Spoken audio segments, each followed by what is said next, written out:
everybody, and welcome back to the Whole Living Podcast, where we love boldly, teach humbly, and live holy. Yes. My name is Jada, and I'm so excited. You're good. Who am I here with today? I'm Chelsea. Period. Y'all, this is my sister. I absolutely love her. First of all, look at her stomach, y'all. The Whole Living Podcast is about to have a baby. We are. I'm Number 3. Period. I'm super, uber excited. I love Chelsea's babies. I feel like she just burps like my best friend. So, like, in high school, like, Chelsea and Sam, which is her husband, were my best friends. And I feel like I just get, like the best of both. Like, they're the best of both worlds, like, personality and one human being. Plus them, like, Somaliland, like, I just love, like, she gives me what I need to give. Like, I just love her kids. So I'm super excited for baby number 3. Me too. But yeah, we're just gonna talk today and have a good conversation. Let's give a background, Chelsea, because I feel like I've been knowing her for like my whole life. Like, I don't know how many years it's been. I'm 26. You're 25. 25. It was 8th grade. Oh, How many years is that? It wasn't 7th. It was 8th. Oh yeah, it was 8th. 7th. Yeah. I was like, who is that? Exactly. She was weird. I'm gonna tell y'all how we even met, because Chelsea was a popular girl. She had all these friends. She had her little posse, right? And I was just me. I'm corny, I'm bubbly. I was just doing my own thing. She was weird. She think I wasn't weird. I just wasn't like that black girl, like, what's up? But I was who I was, right?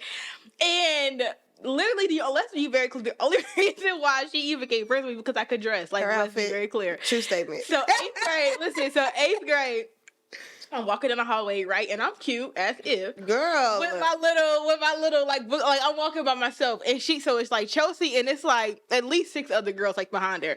And she walks up and she's like, what's your name? Like, Jada? I'm like, don't be. I'm like, Jada?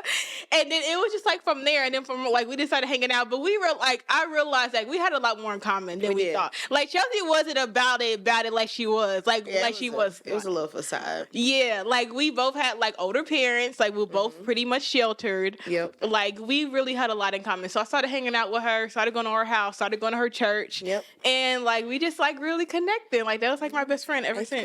That's crazy. Really crazy. It's crazy. But so even, like, transitioning into that, right, and into high school. So same thing. Like, we were considered, like, the it girls, like, in high school, like, popular, like, right? It was real Sharpay from High School Musical-ish. Literally, because we could dress. Yep. Chelsea had the notoriety. She knew a lot of people from Center, whatever, and I was like, from where? Not Center. Where'd you know? Raytown? Center. I don't know. You knew some people from some hood schools, city schools. I didn't know. Listen, I was very sheltered. She's making me sound like I was a hood baby, and I wasn't. She wasn't, but that's what the image was. Because you had those names. We don't have to go there. Okay, we don't have to. I'm saying this to say, because in high school, because it's going into our topic, because in high school, we was considered like those it girls, the popular girls. Mm-hmm. We could dress. We picked out our outfits the night before. Absolutely. Like, Chelsea called me, like, Jada, what you want today? She go, like, you going to be real cute. I'm just going to be cute today. So, like, that was that. And going into that, like, that mindset, right, of being popular, or being the it girls, and then going to our topic, which is young and the restless. Young and the restless. So this topic is really birthed from, like, the idea of us people our age, right? I'm 25, she's 26, and, like, the other way around, but I'm 25, You're I'm 26. I'm 26. I'm sorry. I feel like sometimes she's older than me, but she's not. Anyway, Instagram, right? And setting a goal. Like our pastor last night, he said that when he was 25, he thought that, like, he was going to be rich. Mm-hmm. Like, he was going to have this amount of money. He was going to have his kids. He was going to have his house. At 25 was the age. Yep. And a lot of times we have those same, like, goals. Like, at 21, I'll be married. I'm going to have this. I'm going to have that. And then you see people on Instagram that are doing that. And then we compare ourselves. And then when it's not that, and then 26 come around, then 27, and then 28. And then you like, God, like, it's still not happening. Yeah. And so a lot of us are, like, tiring ourselves down. Even though we're young, like, we see people doing stuff at, like, what are nowadays 15. They got 15 young kids got all this money and stuff. I don't know where they getting it from. Exactly. But yeah, it gets, like, younger and younger. But sorry, was you going? Not to cut you off. No, go. But I was gonna say, like, because even talking about, like, that with high school, because we had an image to keep up. Like, we were trying to keep up this image because we were looking at other people. So like, I gotta act a certain way. I gotta carry myself. I gotta wear this because that's the style. Like, I gotta fit in. They gotta know, like, I can keep this image up. Period. Like that's what it was. It was trying to portray image. But so like going with social media, because me, I don't remember me having an age like 20 this. I just knew like when I got out of high school, like college, I never really wanted to go like off to school or nothing. But I just wanted to kick it. Like that's what I wanted to do. And that's what it seemed like everybody was doing. Like when you look on Instagram, because we started taking our walk with God seriously. And that was a pivotal point. Like too, that was very hard because right after high school is when we started taking it serious, taking our walk with God serious. Everybody was like out there. Out there. Like, oh okay. Shoot. Oh, that's what they do. I don't even want to post my pictures. Yeah. Literally. And it's so crazy because like you said, we started taking our walk, like transitioning, like, because God is good. Because Chelsea's the first person that took me to my first party. Oh, wow. Preacher's kid, right? Took me to our first party. I told you I was sheltered. Testimony. But it's crazy because we were in the world, right? Doing everything, partying, drinking, all that, right?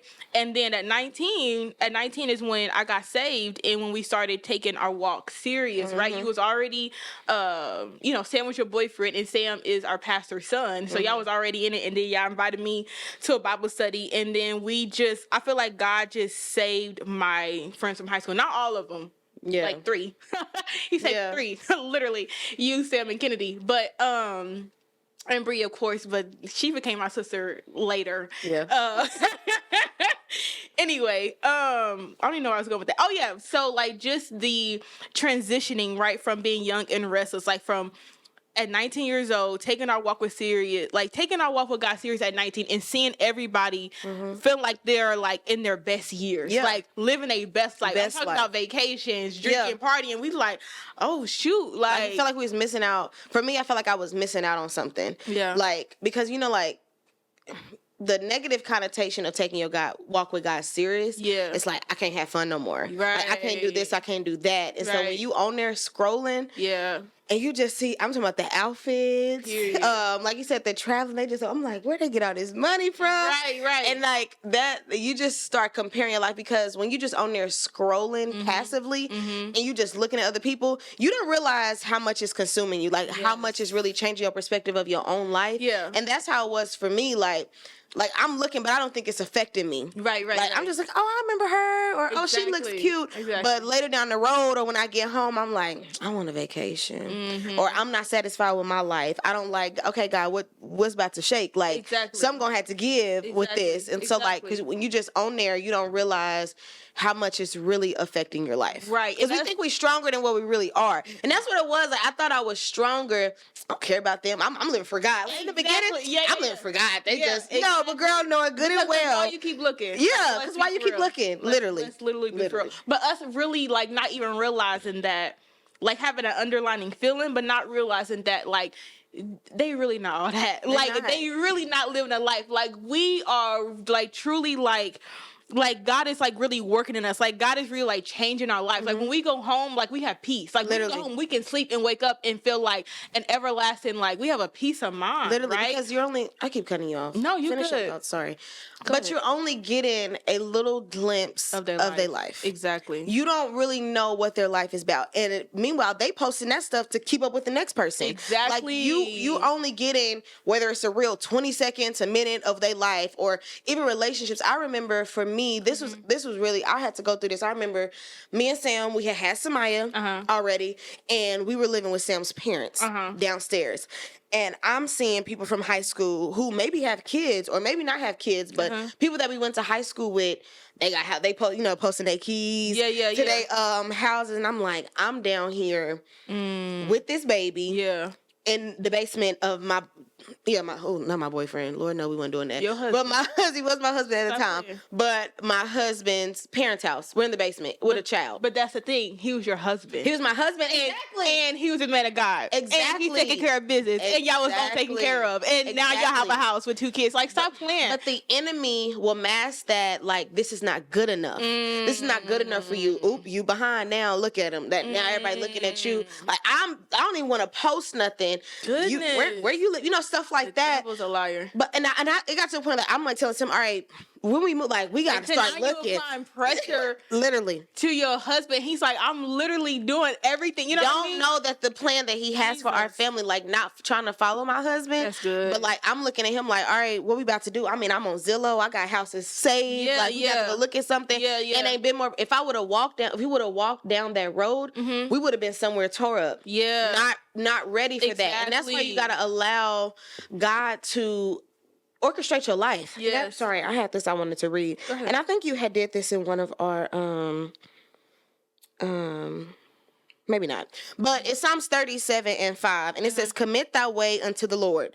Trust also in him, and he shall bring it to pass. Like, I know. That's good stuff. I, like, God literally, even for me and Sam, like, I know Sam, he always took, like, God has a vision for our family. God has a vision for our family. But because I'm looking at other people, I don't believe that vision. But it says, commit thy way unto the Lord. So, Lord, whatever you have, if I got to sit here, and Lord know it hurts. Yeah. Lord knows it's hard to be down here in this basement and I see these people around me. Right. But it says, trust also him, and he shall bring it to pass. Yeah. So don't worry about what other people are doing. Don't worry about what they got going on. Commit that way into the Lord, your will, whatever it is, because we think we know. We think we be knowing so much, dude. Like, everything. we be having like a whole plan, like going back to high school, like by 28, because I'm gonna do this, by this, bro. I'm gonna have this, that, and the third. Exactly. And God is like, no, you're not. No, because that's not what I want for you. Exactly. So what happens when you have a goal for yourself and a goal for your life, right? Like our pastor just said last night. And you write the vision, right? You say, by this I want, and it's not bad to have goals. Yeah. But what happens when what you want doesn't align with God's timing, right? Like what happens, like what you want for your life at this particular time? A lot of times, I talked about this in a short the other day, how a lot of times we found offense in God, right? Like we found an offense in him. Like you failed me. Like you failed me. Like sometimes we're like disappointed or we're mad at God or we're confused. Not because God isn't good, but because we take our eyes off him and we start looking at other people and we start comparing apples to oranges. Why are we even comparing ourselves to people that are worldly? Period. Like why are we not looking at the successful, powerful women and men of God? We look at their story. It wasn't an automatic thing, right? They were diligent and focused on God, and God brought that when God was able to trust him with the blessing to maintain it. We looking at worldly people that their own focus, their whole mindset, their whole focus is success because they know that's their God. Yep. So of course they can put their whole time, effort, and energy into that. Okay. We are putting our effort, time, energy into God and let God, flow in the blessing. Of course they gonna shoot up to the top fast because the devil is their father. And that's what the devil do, because he does that, and then when they're really big, high up, he snatches the rug from their feet, and so that now they fall and they can't get back up, right? Because they don't have the strong foundation. So we can't like compare like our apples to oranges, and like even for me personally, like I struggle with that too. Like not going out ahead of my time. Like me, like my big goal was like to buy a house. Like I wanted to be very successful. Like I'm very like business and like draw oriented. And then an accident happened with my mom, right? And so I had to start taking care of my mom. And I was like, oh my goodness, it's putting a damper on my dreams, my goals, my visions, because now I have this big responsibility. I don't have no kids, but now I have this huge responsibility. But what God has shown me that, Jada, I am protecting you right now. Jada, you are honoring me by my word. What the word says, honor your father and your mother. You are honoring me, God. I'm going to bless you for that. And I'm slowing you down because you know me, I'll leave quick. I go out of town, I'll go here. Like I'm just adventurous, right? And so God just kind of really like cultivated that and was like, I'm shielding you, I'm protecting you, I'm teaching you a responsibility. Like, because I deleted social media for like a good 2-3 years. I wasn't even on there because it was like, this is crazy. Like, and then I'm not gonna lie, like I was in my best, happiest years when I wasn't on social media because I didn't have nothing to compare myself to worldly. It's like,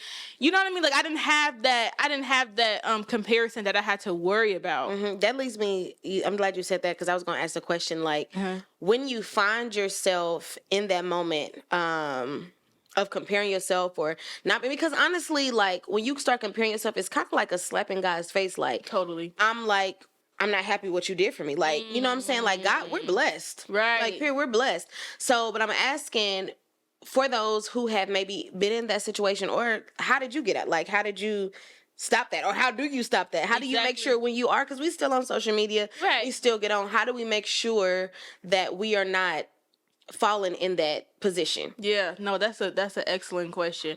I say stop. I say stop the scrolling because that's what I did initially because I was literally so at peace. We talking about young and restless.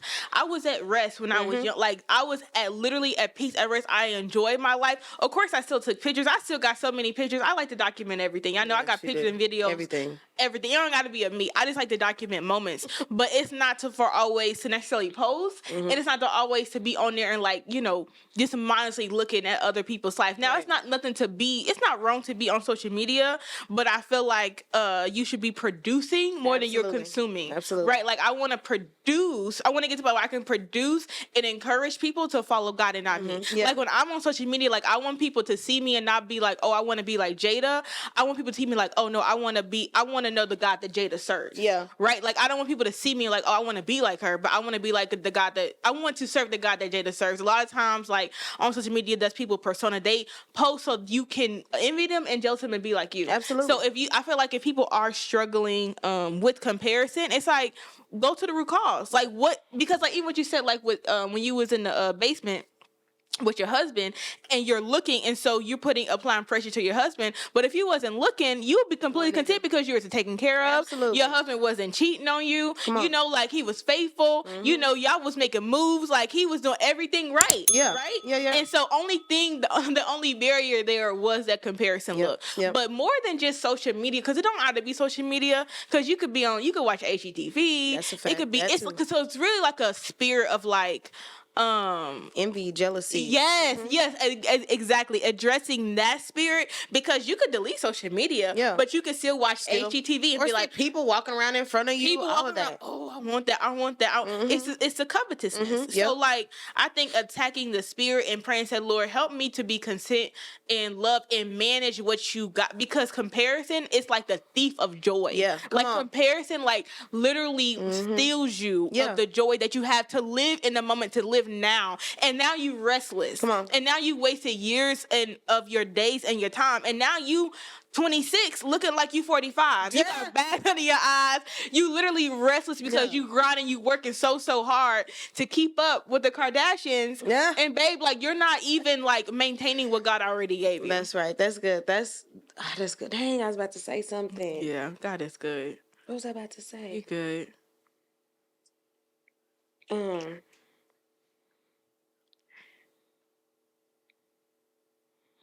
Young and restless. What was I about to say? This is super good. That's okay. It's pregnancy brain.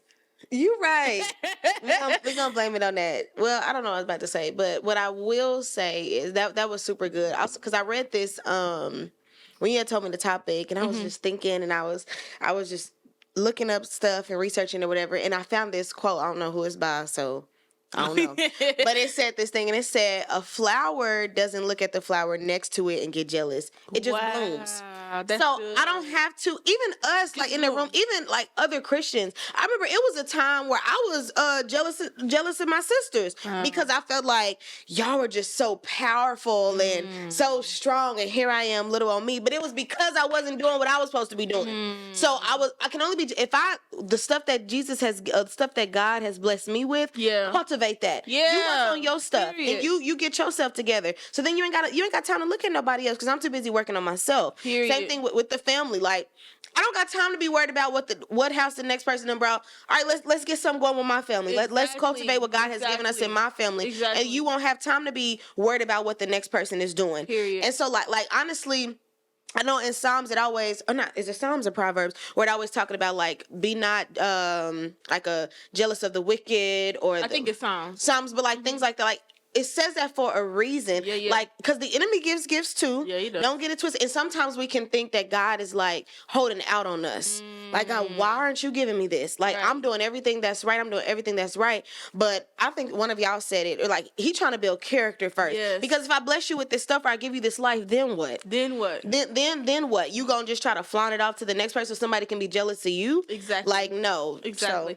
Because the thing is, like, we have our own life to live. And it is in Psalms. I forget. I think it's like Psalms like 34. And he was talking about, find it real quick. Something like the green pasture. Like, he wants us to be able to, like, maintain the blessing that he gives us, right? We don't want to be like the wicked where one day we green and the very next day is brown, right? Like we have our own life to live, and realizing that like the life that God gave us, like you said, like we got to cultivate our own life. Yep. Like we can't live our lives through nobody else. And when we compare ourselves, because I fell victim to that, it may be in a different area, but that's what the Bible says. He said I think it's envy and jealousy or vainglory. That's a temptation for the saints. So like vainglory, that's a temptation. He's not even talking about the world of the saints. Like desiring vainglory. Like, oh, this person can sing better than me, or this person, you know, she got to preach, or he got to do this, or he got to do that. It's like, no, like we're body, and whatever gift God gave you, like know that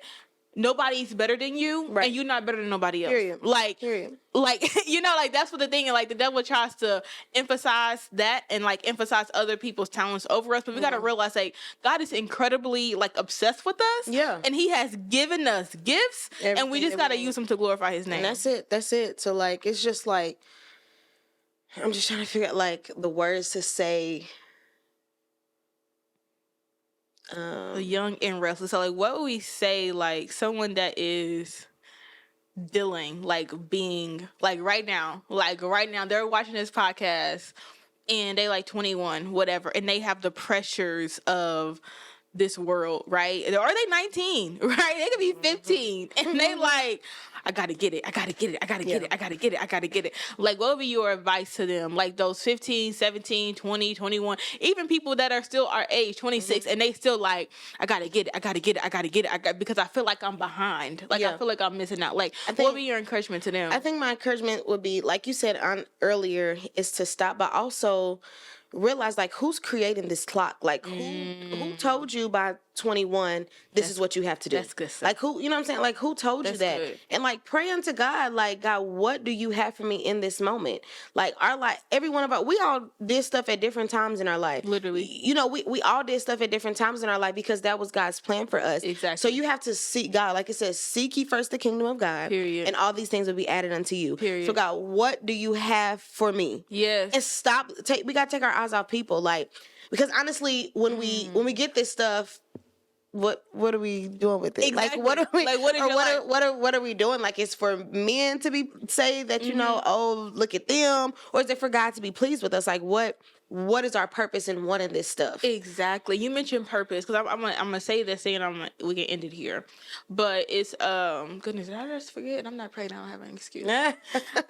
Purpose. Because like before I ask God anything, or when I'm asking God, and when I'm doing like my business like consulting, and I you know, people come to me like, you know, to grow their business, I ask them, how is this going to glorify God? Well, and this is the same question I have to ask myself. Like, if I want a husband, how is it going to glorify God? If I want children, how are they going to glorify God? Like, I want kingdom building. I want a kingdom driven marriage. Period. Children, like, I want to raise up children that's like ready to fight, like, and win souls. Like, I want a business that is going to bring glory to God, like that's going to tear down the kingdom of darkness, that's going to shed light to everything, all this knowledge and stuff that we have to be learned over the years. Like, I want every aspect of every area of my life to be blessed, right? And so all pointing back to God. And so that would be a question I'll have to answer, and I think that will really help people that's like, because you got to get it until then what? Like, just imagine you have that perfect, stuff is always changing, so you got it, then you got to get the next thing, and then get the next thing. You got this perfect white fence American dream, you know,